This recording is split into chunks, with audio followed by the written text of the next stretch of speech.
Hello everyone, welcome back to the Coffee and English channel. I am Sam. And I am James. Welcome to a very important practical lesson. Today, we are going to talk about health, specifically how to speak English at the doctor's office and the hospital. Going to the doctor is stressful, but going to the doctor in a foreign country is even scarier. You might be afraid that you cannot describe your pain, or maybe you are afraid you won't understand the doctor's advice. That is normal, but today we are going to fix that fear. In this 1-hour video, we will act out every step of the process. From making the appointment on the phone, to describing your symptoms, to getting medicine at the pharmacy. We will teach you the specific vocabulary you need to stay safe and healthy. As always, we will speak slowly and clearly. Are you ready to begin? Let's start with the first step, the phone call. Part 2, making an appointment. Before you see a doctor, you usually need to make an appointment. Unless it is an emergency, you cannot just walk in. You have to call the clinic. Let's practice a phone conversation. I will be the receptionist and Sam will be the patient. Scene 1, calling the clinic. Good morning, City Medical Center. How can I help you? Good morning. I would like to make an appointment to see a doctor, please. Okay, is this for a general checkup or do you have a specific problem? It is for a specific problem. I have a very bad sore throat and a fever. I see. Are you a new patient or have you been here before? I am a new patient. Okay, we have an opening this afternoon at 3 p.m. Is that okay for you? Yes, that is perfect. Can I have your full name and date of birth, please? My name is Samantha Smith. My date of birth is January 12th, 1990. Thank you, Miss Smith. Do you have health insurance? Yes, I have Blue Cross insurance. Great. Please bring your insurance card and a photo ID when you come. I will. Thank you very much. You are welcome. We will see you at 3 p.m. Goodbye. Discussion. Phone vocabulary. That was a successful call. Let's look at the key phrases. The most important phrase is, I would like to make an appointment. You can also say, schedule an appointment or book an appointment. They all mean the same thing. The receptionist asked if it was a checkup or a specific problem. A checkup is when you are not sick. You just want the doctor to check your health. But if you are sick, you need to tell them. Sam said she had a sore throat.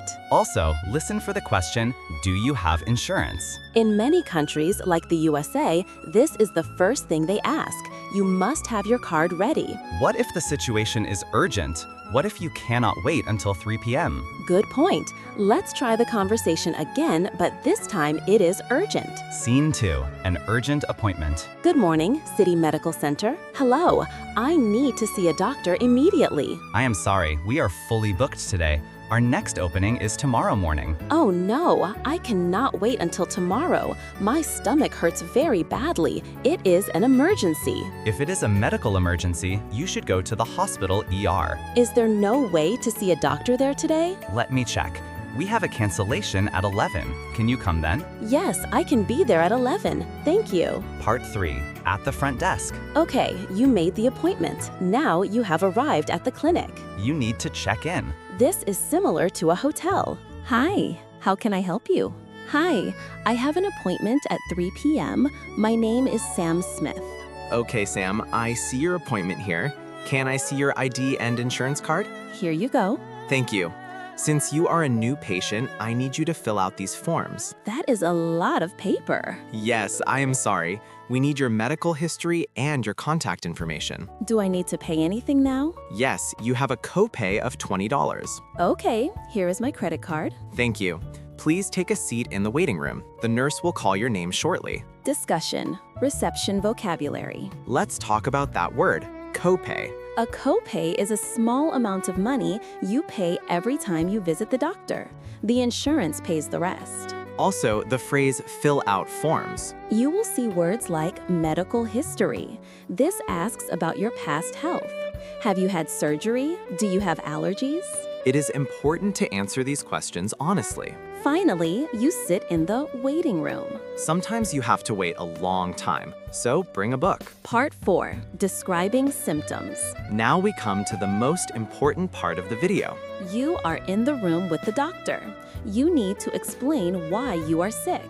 These are called symptoms. There are 3 main sentence structures we use to describe symptoms. Structure 1. I have plus noun. Use this for specific illnesses or pains. I have a headache. I have a fever. I have a cold. I have a cough. Structure 2. I feel plus adjective. Use this to describe your general state or feeling. I feel dizzy. I feel nauseous. I feel tired. I feel weak. Structure 3. My plus hurts. Use this to point to a specific location. My back hurts. My stomach hurts. My throat hurts. Be careful. Do not say, I have a stomach hurt. That is wrong. Say, I have a stomach ache or my stomach hurts. Part 5. Common symptoms and pain. Let's learn some specific vocabulary words for different problems. First word, ache.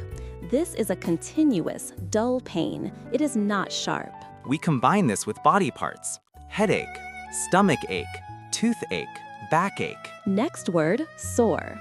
This means painful when you touch it or use it. It is often red or inflamed. The most common one is a sore throat. It hurts when you swallow food. I have a sore throat. You can also have sore muscles after you exercise. Next word, itchy.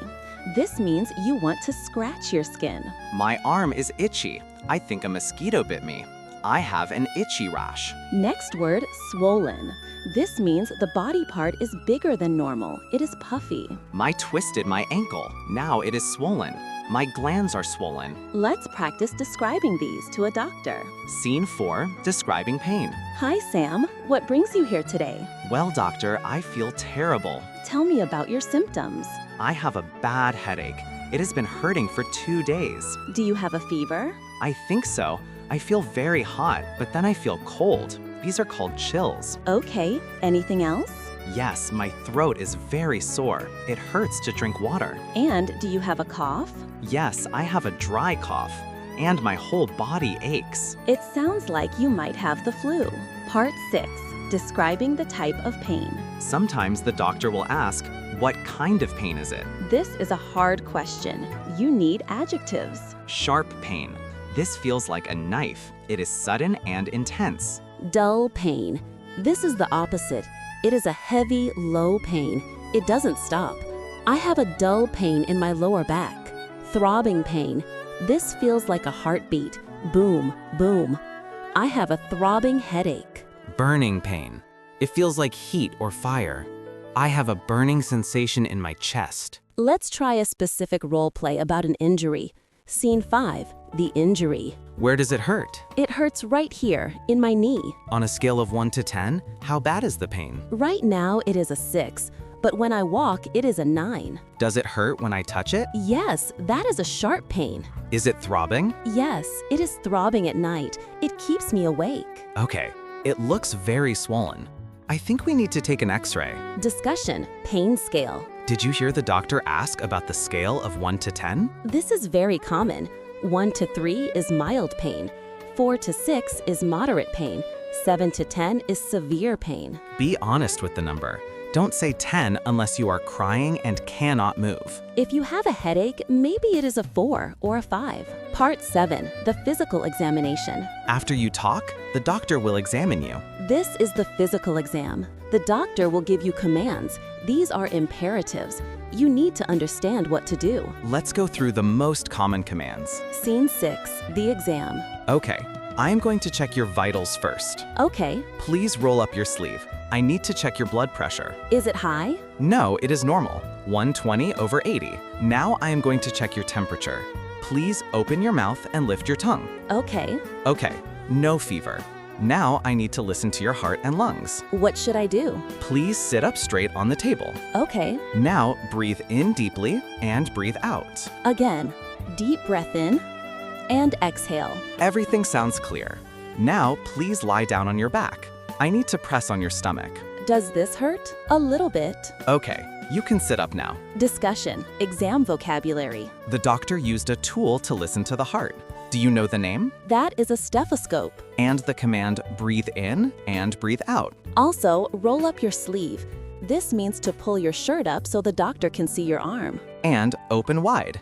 This means open your mouth very big so the doctor can see your throat. Usually, they use a wooden stick to hold your tongue down. I hate that stick. It makes me want to gag. Me too. But it is necessary. Welcome back. The doctor has examined you. Now comes the most important part, the diagnosis. Diagnosis is a difficult word. It means the doctor identifies the illness. They tell you what is wrong. Let's listen to what the doctor says. Scene 7, the diagnosis. Okay, Sam, I have good news. It is not the flu. Oh, that is a relief. So what is it? It looks like a severe sinus infection. Your throat is red and your glands are swollen. Is it contagious? Contagious means you can give it to other people. Yes, it is slightly contagious. You should stay home from work for 2 days. Okay. Do I need medicine? Yes, I am going to prescribe an antibiotic to kill the bacteria. How long do I take it for? You need to take it for 10 days. It is very important that you finish the whole bottle, even if you feel better. Okay. Anything else? Yes, you need to get plenty of rest and drink lots of fluids. Water and tea are best. Can I take aspirin for the headache? Yes, you can take over-the-counter pain medicine like ibuprofen or Tylenol. Discussion. Treatment vocabulary. The doctor used the word prescribe. This is the verb. The doctor prescribes medicine. The paper they give you is called the prescription. He also mentioned antibiotics These are strong medicines for bacterial infections. and the phrase over-the-counter. This means medicine you can buy without a prescription. You can just pick it up off the shelf. Examples are aspirin, cough syrup, or allergy pills. The doctor also gave general advice. Drink plenty of fluids. This just means drink a lot of water. Part 9. Medical tests. Sometimes the doctor doesn't know what is wrong immediately. They need to do more tests. Let's talk about the 2 most common tests, blood work and x-rays. Scene 8. Ordering tests. Sam, I am not sure why your stomach hurts. I want to run some tests. What kind of tests? First, I want to do some blood work. The nurse will draw your blood in the next room. Draw blood means to take blood with a needle. I hate needles. It will only take a second. We need to check your white blood cell count to see if there is an infection. Okay, when will I get the results? We will call you with the results in 24 hours. Do I need to fast? To fast means to not eat. Yes, please do not eat or drink anything for 8 hours before the test. Okay. I also want to send you for an x-ray, just to be safe. Do I do that here? No, you need to go to the radiology department on the 2nd floor. I will give you a referral. A referral is a paper that sends you to a specialist doctor. Part 10. At the pharmacy. After the doctor, you usually go to the pharmacy to get your medicine. You talk to the pharmacist. They are the expert on medicines. Scene 9. Getting medicine. Hi, how can I help you? Hi, I would like to fill this prescription, please. Okay, let me check our stock. Yes, we have this. It will take about 20 minutes to prepare. Okay, I will wait here. Samantha Smith? Yes, that is me. Okay, here is your amoxicillin. What is the dosage? The instructions are on the label. Take 1 pill 2 times a day. Should I take it with food? Yes, it is best to take it with a meal to avoid an upset stomach. Are there any side effects? Side effects are bad reactions. You might feel a little drowsy. Drowsy means sleepy. Yes, so do not drive a car after you take this. Okay, thank you. Discussion. Pharmacy vocabulary. It is very important to understand the label on the medicine bottle. Look for these words. Take with food. Take on an empty stomach. May cause drowsiness. Do not exceed the stated dose. Also, recognize the forms of medicine. Pill, tablet, solid medicine. Capsule, a plastic shell with powder inside. Syrup, liquid, medicine you drink. Ointment, cream, medicine you rub on your skin. Inhaler, medicine you breathe in. Part 11. Emergencies. We hope this never happens, but sometimes you have a medical emergency. In the USA, you call 911. In the UK, you call 999. In Europe, it is often 112. You need to speak fast and clearly. Scene 10, calling 911. 911, what is your emergency? Help, my father has collapsed. What is your location? I am at 123 Maple Street. Is he breathing? Yes, he is breathing, but he is unconscious. He won't wake up. Okay, I am sending an ambulance right now. Please hurry. I think he is having a heart attack. Help is on the way. Do you know CPR? No, I don't. That is okay. Just keep him comfortable. The paramedics will be there in 2 minutes. Discussion, emergency vocabulary. That was scary. Let's look at the words. Collapsed. This means someone fell down suddenly. Unconscious. This means they are sleeping and cannot wake up. They are passed out. Ambulance, the vehicle that takes you to the hospital. Paramedics. These are the medical workers who come in the ambulance. They are not doctors, but they save lives. CPR, this is when you push on the chest to help the heartbeat. When you arrive at the hospital, you go to the ER. Or in the UK, it is called A&E. You will be asked, what is the nature of the emergency? You can say, I am having chest pains. I cannot breathe. I am bleeding. I broke a bone. Part 12, Conclusion and Review. We have covered a lot of medical English today. We went from making a phone call to describing symptoms to getting medicine and handling emergencies. Let's review the 5 most important verbs from this lesson. To make an appointment. To prescribe. To fill a prescription. To examine. To refer. And the 5 most important adjectives. Sore. Swollen. Itchy. Dizzy. Nauseous. We hope you never have to use these words. We hope you stay healthy. But if you do get sick, now you are prepared. Remember, doctors want to help you. If you don't understand, just ask them to speak slowly. You can say, could you please write that down for me? This is a very helpful phrase. Thank you for watching this detailed lesson. If you found this helpful, please give us a healthy like. And subscribe to Coffee and English for more practical lessons. Stay safe, drink plenty of fluids, and have a wonderful day. Goodbye, everyone. Bye.